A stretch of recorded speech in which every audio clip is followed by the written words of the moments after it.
सुनते कानों को देखती आंखों को आज का दिन मुबारक हो। तो आज का जो टॉपिक है वो आजकल आपको पता है कि कितना शेंजन वीज़ा जो है वो रिजेक्शन हो रही है। तो लास्ट ईयर की स्टडी जो आई है 23 मिलियन की रिजेक्शंस हुई हैं। तो आज का जो मेन टॉपिक है वो मैं आपको बताता हूँ कि आपकी किस वजह से जो है रिजेक्शंस जो है ना वो हो जाती हैं। तो ये जो रिजेक्शन है ये टोटल 10 रिजेक्शंस की ये पॉइंट्स हैं जिसकी वजह से आपकी रिजेक्शन हो सकती है। तो सबसे पहला पॉइंट, आपके डॉक्यूमेंट्स इनकम्प्लीट। अब इनकम्प्लीट डॉक्यूमेंट्स क्या हैं कि आपकी जो डॉक्यूमेंट्स हैं वो अप टू डेट नहीं होते। फॉर एग्जांपल आपकी कुछ भी आपके डॉक्यूमेंट्स हैं जो आप सपोर्टिंग डॉक्यूमेंट्स लगा रहे हैं वो इनकम्प्लीट, जिसमें माइट भी अगर आप यूएई में रहते हैं तो यूएई रेजिडेंट्स का वीज़ा जो है वो मिसिंग होगा, कोई लेटर मिसिंग हो और नो ऑब्जेक्शन लेटर हो तो उसकी वजह से भी ये रिजेक्ट हो जाता है। दूसरी रिजेक्शन, अगर आपका पासपोर्ट वो नियर टू एक्सपायर है, अगर वो उसमें 6 मंथ्स जो है 6 मंथ्स वैलिडिटी होनी चाहिए, अगर उससे कम है तो फिर भी आपका वीज़ा रिजेक्ट हो जाएगा। तो मेक श्योर जब आप जाएं आपके पासपोर्ट की वैलिडिटी जो है वो मिनिमम जो है ना वो 1 ईयर हो तो बेहतर है। ये एक प्लस पॉइंट में आ जाता है। तीसरा पॉइंट, नॉर्मली हम क्या करते हैं, हम ट्रैवल इंश्योरेंस जो है वो बुक करते हैं और ट्रैवल इंश्योरेंस जो सर्टेन पीरियड होता है उसकी हमें बुक करनी चाहिए। अगर आप 15 डेज़ की ट्रैवल कर रहे हैं तो 15 डेज़ ही आपको बुक करने हैं, आपको 1 मंथ नहीं बुक करना है। अगर आप 4 डेज़ का बुक कर रहे हैं तो 4 डेज़ ही बुक करने चाहिए आपको। तो ऐसे क्या होता है कि जो वीज़ा ऑफिसर होता है वो आपको वीज़ा नहीं देता, क्योंकि आपकी ट्रैवल इंश्योरेंस जो है ना वो ज़्यादा देर की होती है। तो उसके माइंड में ये आ जाता है कि might be he will be over stay, तो उसकी वजह से वो आपको जो है वीज़ा वो नहीं देगा। ये आपकी थर्ड जो है वो रिजेक्शन का बाइस बन। और फोर्थ रिजेक्शन जो है वो इनकम्प्लीट डॉक्यूमेंट्स। अब इनकम्प्लीट डॉक्यूमेंट्स में जो आपके सपोर्टिंग डॉक्यूमेंट्स होते हैं वो कंप्लीट ना हो, तो जो फॉर्म होता है वो आपने प्रॉपरली कंप्लीट नहीं किया, प्रॉपरली फिल नहीं किया, उसकी वजह से भी ये रिजेक्शन हो जाता है। ये चौथी रिजेक्शन इसकी वजह से भी होती। फिर पांचवी रिजेक्शन होती है आपका बैंक स्टेटमेंट। अब बैंक स्टेटमेंट मिनिमम आपको जो है वो 15,000 दरम होने चाहिए शेंजन वीज़ा के लिए। तो क्योंकि अगर आप 15,000 दरम से कम है तो उसकी भी रिजेक्शन हो सकती है, उससे भी हो सकती है। और जो छठे नंबर पर जिसकी वजह से हम रिजेक्ट होते हैं वो पर्पस ऑफ ट्रैवल, कि हमारा पर्पस क्या है।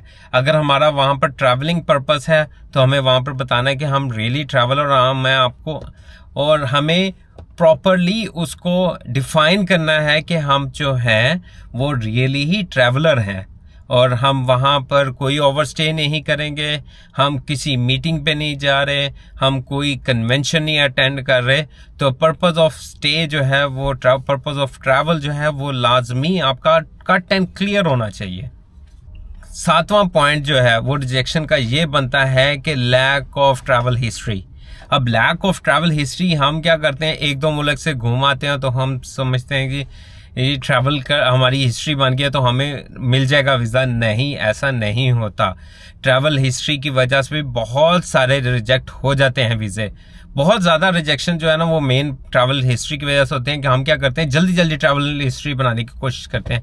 लेकिन ऐसा नहीं करना है आपको जो है ना वो ऐसा बिल्कुल भी नहीं करना कि जल्दी बनाने के बाद, यानी कि आज आप इधर गए हैं, नेक्स्ट मंथ आप उधर गए हैं और फिर आप ये 3 मंथ्स के बाद जो है वो साल गए ही नहीं है। ऐसा नहीं, आपको अगर ट्रैवलिंग कर रहे हैं तो कंटिन्यूसली आपको उसके लिए ट्रैवल करना है और उनको बताना है। आपके पासपोर्ट्स के ऊपर स्टैंप्स लगी होंगी, बताएंगे आप कि आप कैसे जो है ना वो जेन्युइन ट्रैवलर हैं और आप ट्रैवल करते रहते हैं। 8वां जो पॉइंट है जिसकी वजह से रिजेक्ट होता है वो जी क्रिमिनल रिकॉर्ड। अगर आपका किसी टाइप का भी क्रिमिनल रिकॉर्ड है तो आपका वीज़ा नहीं लगेगा, क्योंकि अब जितना भी इमिग्रेशंस हैं वो सब की सब जो है वो इंटरलिंक है। तो काइंडली अगर आपका कोई रिकॉर्ड है, बैक रिकॉर्ड है, तो आप वीज़ा अप्लाई ना करें, नहीं लगेगा वीज़ा। और 9th नंबर पे जो आती है वो जी है जी, अगर आप पहले आपका शेंजन वीज़ा लगा है और आप वहाँ पर ओवरस्टे हो गए हैं, तो अब आपको शेंजन वीज़ा वो रिजेक्ट कर सकते हैं इस बेस पे कि लास्ट टाइम आप ओवरस्टे थे, इस दफ़ा भी आप कर सकते हैं ओवरस्टे। तो ये भी एक बाइस है, ये भी एक वजह है कि आपका शेंजन वीज़ा जो है वो रिजेक्ट हो सकता है। और 10वें नंबर पर आता है जी आपकी आइटनरी, आपकी ये जो ट्रैवलिंग प्रूफ है कि आप कहाँ कहाँ कैसे कैसे जाएंगे, वो जो है वो कट एंड क्लियर होने चाहिए, बिल्कुल सिंपल और बिल्कुल डिस्क्राइब जो है ना एज इजी वर्ड्स में होना चाहिए। कोई आपको उसमें कुछ ज़्यादा नहीं लिखना, कोई ये नहीं लिखना, कोई अगर आप किसी टूरिस्ट प्लेस पे जा रहे हैं तो उसकी हिस्ट्री नहीं लिख देनी आपने अपनी आइटनरी में। आपने सिर्फ पर्पस बताना, आपको क्यों पसंद है वहाँ पर जाना और आपको जो है वहाँ पर कैसे जाएंगे। तो ये जो 10 पॉइंट्स हैं, इसकी मेन वजह है जी शेंजन वीज़ा आपका रिजेक्ट हो सकता है। तो काइंडली मैं आपको एक ब्रादराना मशवरा देता हूँ, प्लीज़ यार, अगर आप इनमें से भी कोई इनकम्प्लीट है तो उसमें आपकी श्योरिटी नहीं है कि आपका शेंजन वीज़ा जो है वो लग जाएगा। तो thank you very much for watching video. उम्मीद करता हूँ कि आपको जो है ना वो ये पसंद आई होगी वीडियो, और मेरे चैनल को लाइक करें और सब्सक्राइब करें और शेयर करें, ताकि मैं आपके लिए और न्यू से न्यू इंफॉर्मेटिव वीडियोस जो है वो लेके आ सकूं।